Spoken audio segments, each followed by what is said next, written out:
नमस्कार, मी तहसीलदार उमरी तालुक्यामध्ये मागील 3 ते 4 दिवसापासून अत्यंत जास्त स्वरूपामध्ये पाऊस पडत आहे। उमरी तालुक्यात एकूण 4 मंडळ आहेत, महसूल मंडळे।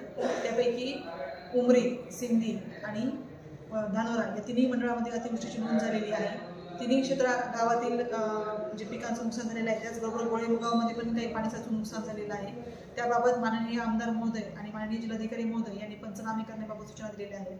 तर ज्यांचे नुकसान झालेलं आहे, ज्या शेतकऱ्यांचं किंवा ज्यांचे काही घरं पडले असतील, घरात पाणी साचलं असेल, अशा सर्व लोकांनी तात्काळ तहसीलला संपर्क साधायचा आहे। त्याचप्रमाणे ज्यांचं नुकसान झालेलं आहे असा एकही शेतकरी पंचनाम्यापासून वंचित राहणार नाही, असं माननीय आमदार महोदयांनी सूचना केलेल्या आहेत। त्याप्रमाणे प्रत्येकाने तहसील कार्यालयातील तलाठी असतील, ग्रामसेवक असतील किंवा कृषी सहाय्यक असतील यांना संपर्क साधायचा आहे आणि आपापलं नुकसान कळवायचं आहे।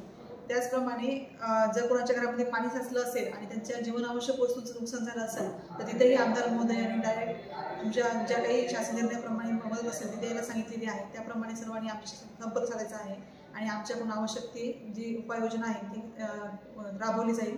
धन्यवाद।